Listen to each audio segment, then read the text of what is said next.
Okay, here we are. We're back. We're back. Two Michelle's. One question podcast. Hello. Hi. I'm here. We're here. We made it. We made it. Another day. We're all in studio. Another episode. We don't have the bar card out yet. I haven't had a couple Bloody Marys yet to get through it's almost noon. So. I know it. Okay. Hi, Michael. Hi, how are you guys? Mike is here. Mike, now you're going to have to say your last name. Byafor. Mike. Stevenson. Go. Mike Byafor owns Hooked Estate Sales. This is what's cool about this is that he's been in your house. He's been in my house. I've seen everything already. He's seen it all. He's been, look at this. If it's in my underwear drawer, do you think this will? Will this stuff People sell? will pay a lot of money for your undies. Okay. We're going to start there because that's true. Is this how low the bar is going to be for this podcast? That's true. You're so funny. You are a celebrity. Okay. Mike and his wife Ann own Hooked Estate Sales, and here's the deal. I've had my house forever and I'm purging and I'm selling it and I thought, I don't want to sell this stuff myself. I don't want to do it on eBay myself. I don't want to. It's a lot of work. I tried Marketplace for a couple things. And I'm like, I don't want to do it. And so I walked into an estate sale one day and I said to the lady, hey, what's the deal here? And she told me her deal. And then I thought, wasn't the best. It was okay. It was all right. And then I'm on the air talking about it, and Ann calls and she goes, I love your wife for doing this. I will sell your stuff. And she has worked at the airport. She's Airport Annie. I remember she used to call. Yes. Oh, okay. So she's a loyal fan. Yeah. I had never met her. And sometimes when you meet people, you're like, she's the best. Like, I'm not saying everybody's a freak show that calls the show. I'm not saying She's not. She's not. No, but she's great. And so she said, would you? And I picked up the phone and she told me their terms. And I'm like, and that day he texted me and then they came over like fun. It was great. Yeah. It was great. I love this. Okay. And this is a side hustle for you guys. Yeah, pretty much. So my son is a full-time employee. There's three of us. My wife, my son, and me are owners. And then even my older daughter works for us as well. Okay. So it's a side hustle for us, but we have full-time employees that help us. But Family tell us business. how it all started. Yeah. So how much time you got? Yeah, plenty. 20 minutes. Yeah, I'm like, not a lot. 20 minutes. It started because my wife and I used to, back in the day, have a side hustle where we go and buy things and flip them, basically, which is not uncommon nowadays. But we did it back probably when it was as popular as it is today. So we used to go to a bunch of garage sales or wherever and, get stuff and then turn around and sell it on an eBay store that we've had for years. Do you have a memory of one big thing you found and went, wow, and sold it on eBay and it was like a huge markup or it was a great find? Yeah, there's lots of those, actually. Yeah. What we did was concentrate on things we could easily ship. Sure. And, we knew there was a good margin on, and then we started to learn how, certain lanes, as they say, people want certain things, and that's how we got involved in it. But there's been times we bought things for a couple $1 and sold them for a couple $100. Wow. I mean, it just depends because no one kind of knows. Like, what do people want? What are people buying? What are they spending money on? Right now, they're spending money on, well, it depends on, demographics. Sure. But, basically anything mid-century, anything vintage, any vintage clothing, vintage tools, is huge right vintage tools. Really? Yeah. Yep. All the old things that machinists used to use. And then anything that related still to sewing and all that stuff and anything related to vintage clothing or vintage utensils or anything. All that stuff is pretty hot and will continue to be pretty hot. Wow. Good to know. So we did that for years. And then estate sales started coming around and we started to use estate sales as a way to get our inventory, basically. Mm-hmm. And as we were going to estate sale, we finally looked at each other and said, God, we could do this estate sale business way better than other people. Than these trash pandas. Right. Yeah. These trash. So I'm like, we had an opportunity where my son was looking for a job at the time. And I'm like, maybe we'll just do this, see what happens, and put him to work. Yeah. And, we've never looked back since, and we do quite a few sales each year here in West Michigan. But essentially, that's how it started. So now we, get the luxury of going into other people's houses on a regular basis and selling their stuff. So our one question today is, what do you do with all your crap? And, I will tell you, question. I was distraught. I having purchased that house in 88. I know the stuff, and there was a divorce and back together but anyway, the stuff is like, what do you do? It's overwhelming. It's like your house is not small, and when you've been in a house that long, you just accumulate. There's just we're all really good accumulators. And I did find out though, what I think's important. These kids don't give a shit. No, I think you got They two don't. issues. It's what do you do with your crap and what do you do with your parents' crap? That's Right? generally the two situations that we're in. My mom's wedding dress. Nobody wants Oh my that. gosh. Nobody wants it though, No. Michelle. Nobody. My No. daughter-in-law. Nobody wants it. And you got the situation, your case, where you're, basically moving out of your house and have stuff. And we get quite a few of those sales. But Yeah. then we also have where kids inherited an estate where their parents Right. lived for 40 years. Oh my gosh. Yeah. And they want to sell the house because We want the that's money. where the money is. But Want you the can't money. sell a house when it's full of stuff. So that's the problem that you run into. And that's the solution that we provide generally. But you go through, like, I started pulling stuff out that I want to sell, Yeah. and they're like, no. When the house closes, when your deal closes, take the stuff you want to keep. We'll go through all your drawers and stuff. They do. I don't have to do. Do you know how much Godsend. a godsend? Because I was going to clean out and scrub out, and they're like, no. We'll just clean. We'll get all the stuff out of the drawers that we, you got to straighten it up to sell it. But Right. but like all those tools and Yeah. I mean, ultimately, we have to do that anyway. yeah. So, there's no sense in doing double work. You guys might as well just relax. We're going to have to go through everything and stage it and Yeah. photograph it and price it anyway. So we're going to find everything basically. And, in your situation, you're actually there deciding on what you want to sell. Yeah. There's a lot of houses we walk into that, no one's lived in them for, several months. So we find everything. Wow. Everything. Everything. Wow. Where the bodies are buried. That's a whole nother podcast. of what we find. Dude, I want to go there. Because that's the first thing you think of is what if when you're cleaning stuff out, you go, I didn't even know. I've never even used this. I got it at a bachelorette party. They gave it to me.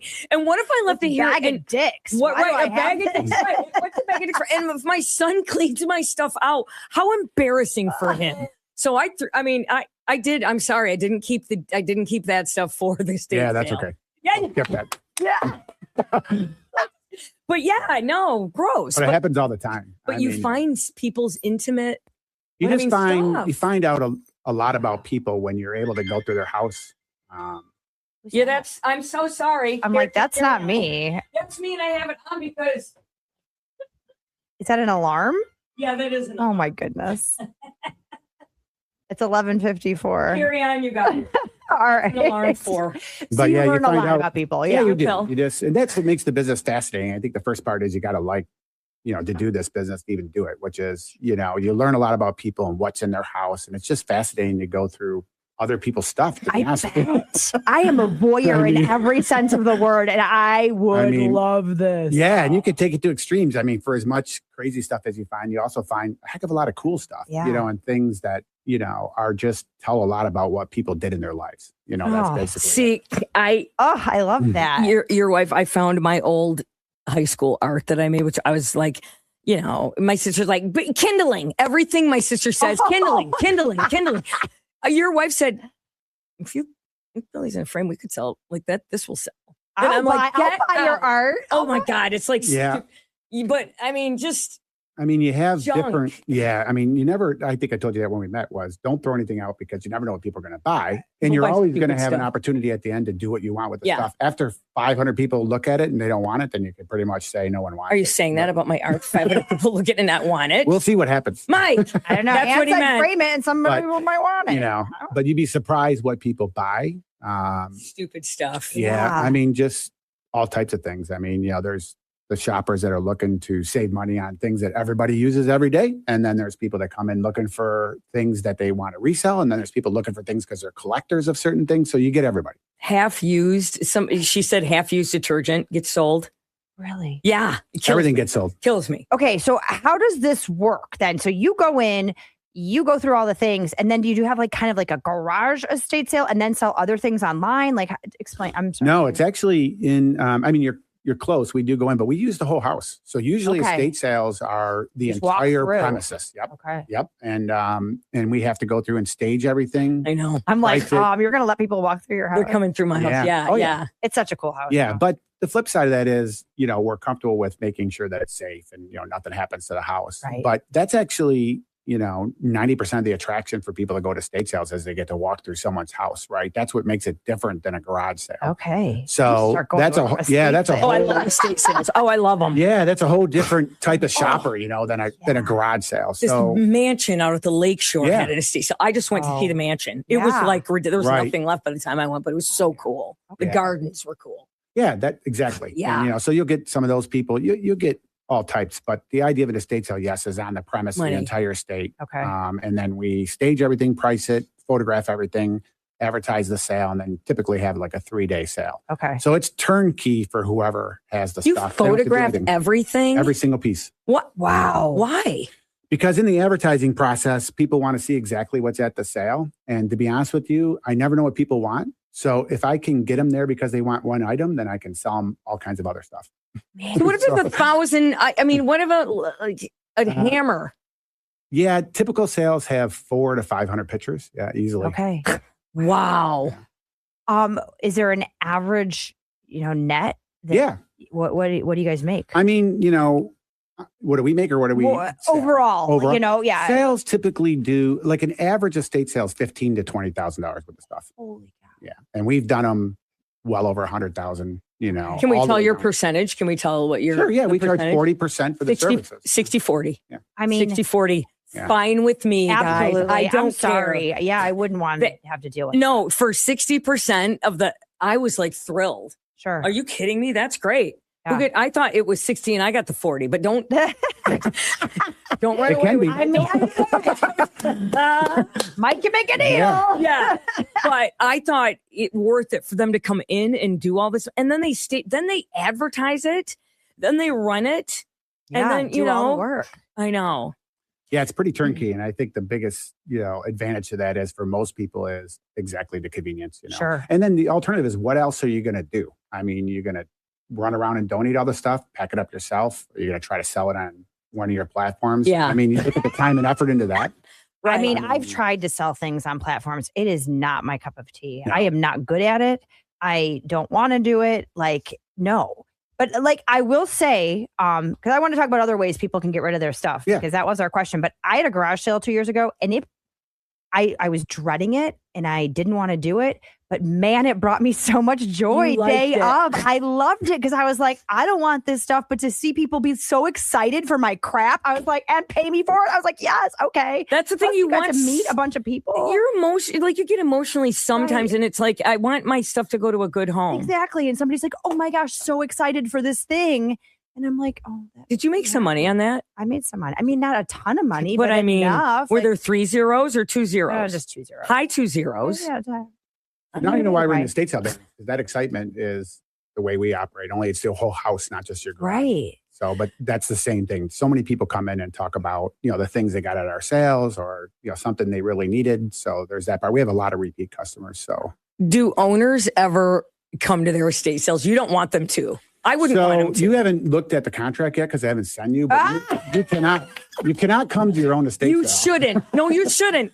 You shouldn't. Because there's an It's emotional, dramatic, there's emotional yes. attachment to the stuff that we want to separate that. And then you're going, you know what? If I told you about that thing, it's when they Right. walk Yeah, or out. how No. much did you sell my ashtray for? I saw Yeah. it online for. Yeah. So we want to separate that. engagement. Good, because it's the same thing when people sell houses and the owner is there at the open house. What Yeah. are you doing? Right.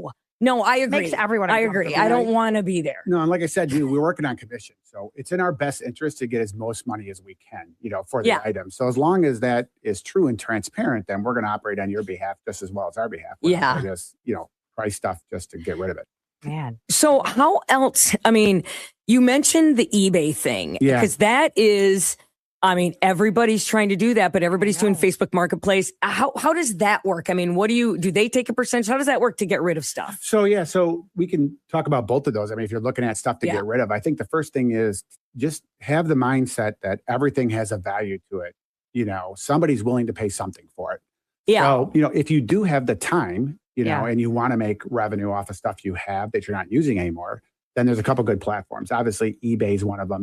There's lots of selling platforms. I happen to like eBay because I have a top rated store and I've been doing it for a lot of years and I get a lot of traffic. Yeah. But other people use, you know, Depop for clothing or Poshmark Marketplace. Right. I got Poshmark sent me, or one of them, ThredUp. Yeah. Sent me bags. I've done that too. Okay, and you just fill the bags up and you send your clothes back. But the markup they get, like for a $5 item, you get a dime. It's the markup is, so I'm not doing it. Right. Now, Vinted. Vinted is another one. I tried one item on Vinted to see if it would sell, and there's no markup. I think they go by the commercials or whatever that.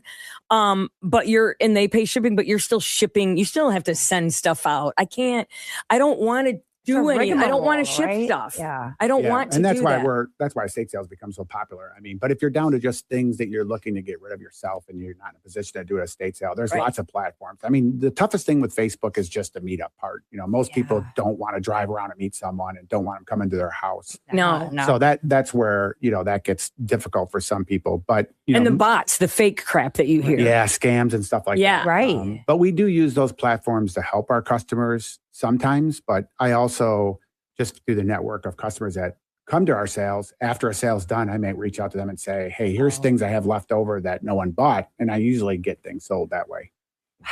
Do you have a photographer, or do you take pictures or just phone pictures of the stuff? I mean, really, with clothing, it's really... That's a great question. Because, how is the best way to market your stuff? Yeah. Make it Pictures are stand everything. Out? Yeah, pictures are everything. Because, you know, whenever you're dealing with a customer who ultimately is making a decision to buy something from far away, you know, or even deciding to come to one of our sales, they have to see something they like, and they have to be able to, you know, recognize what it is. So pictures that's where Ann comes in. She's the picture queen. She's great at it. Yep. So when we go in to stage a house, we usually start to take pictures right away. So we don't have a lot of, you know, tables and stuff, and we just take individual pictures with a nice backdrop. But, you know, once you get used to it, the process goes pretty quick. With a nice backdrop, like clothing, if you have a bunch of vintage clothing you wear, should you sell it on your body with the picture, or should you lay it flat, do different? I mean, I'm serious. I have no idea. I'll be honest with you, with AI today, you can put a piece of clothing on anybody. So you don't have to use yourself. Pictures can be manipulated. You know, jewelry can be put on necks, clothing can be put on people. So you don't need to have professional photography skills. I was worried when something's laying flat. Oh, it does not look good. Like the vintage, that vintage Ralph Lauren jacket. Yeah. That you have. I've benefited from you cleaning out your house immensely. So you can take a picture of that hanging fabulous. up and then just AI it and be on somebody else. It looked so good on her. I would use you as a model for that. I love getting all of your second. Well, but because I have a lot of different sizes. Like I was thin and heavy, and so I feel like there's a lot to offer. And you're a clothes horse. Let's be real. You like most clothing. If you do want to donate, let's talk donation too, right? No, it's not a. Where does the most? I guess it's people have different beliefs, but where do you find is the easiest, biggest bang for your buck on a donation? Yeah, that's a good question. Local. I would say local. I mean, there's a lot of good charities around here in West Michigan. So, and I never shy away from donation, because I think for some people, you know, who aren't looking to generate revenue and who don't have the time, you know, they're not too connected to the things, and they're just going to donate and help a cause. And I think that's a great idea.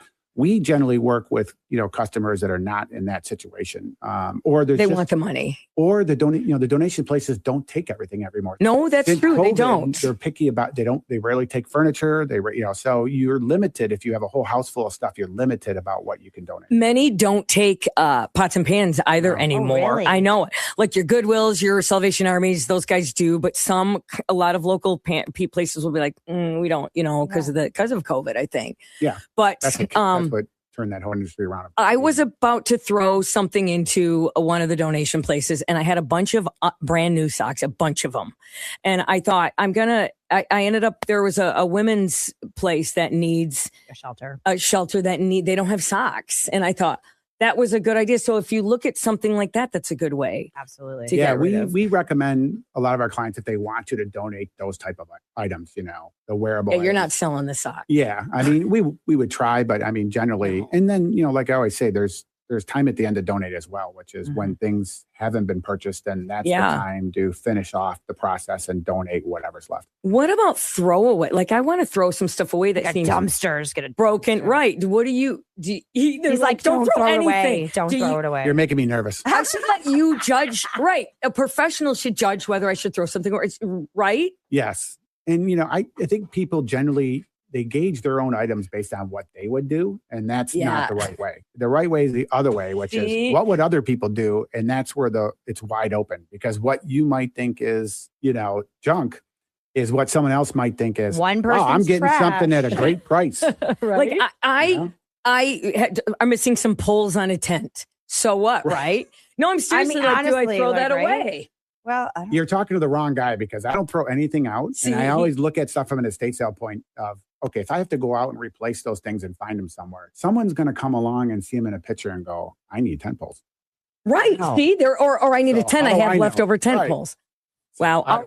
So, Michael, how can they get a hold of you? But and one more question is, like, what's the time frame? So, like, from start to finish, like, if somebody wants to hire you to do this, what does that look like for timing and what they need to do? I mean, maximum time frame is 2 weeks, meaning I need to be in the house, let's say 14 days before the sale, because I want to take pictures and get the ad working. Okay. But the actual, and then the best time frame, like if a month and a half ahead of time. Yeah. How soon should someone get a hold of you and start this process? Yeah, I'd say think about at least a month. Okay. And there's different situations. Some people have estates where people have died. Yeah, so they have a long time frame, right? Because this is just one process to sell a house. Right. Then we have people like Michelle who might be moving out, and they're going to sell their house, and now they got a window of time that they need to do. Yeah. So, and then it's a moving sale. Yeah. So you got to think about it ahead of time. The process only takes 2 weeks, but the quicker you get a hold of us, the better, because we could do 4 sales a month. Almost every week. And that's 3 days. Are they always 3 days, or some 2 days, or so that's a great question. It's one of the differentiators for us. I like 3 days, and I like one of the days to be a weekend, because it gets me people that otherwise would not be able to go to the normal days. So, and it starts, and then you lower the prices. It's full price. And then the second day, is it like how much? 25%.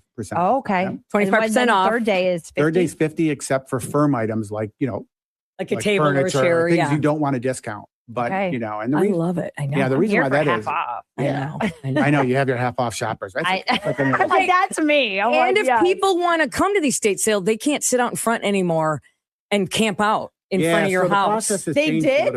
People would. Oh my God! Oh, I waited in people's driveways at 8 o'clock for their garage sales to open before. Oh, I've done that. Yeah. Crazy. Yeah. We found we've had people sleeping in driveways and stuff like that. But, here's how they do it. It used to be that you signed up on a sheet, a piece of paper on the porch, which brought everybody to the house. But we do it electronically now. So you can just get on your phone and register for a sale, and it gives you a number. People used to tear the sheet down, scribble out, and people got mean. It's savage. It's savage. It's Lord of the Flies. It's the 90%, 90-10 rule, right? 90% of people are good, and then there's 10%. Right. Who make you hate humans, right? We ride at dawn.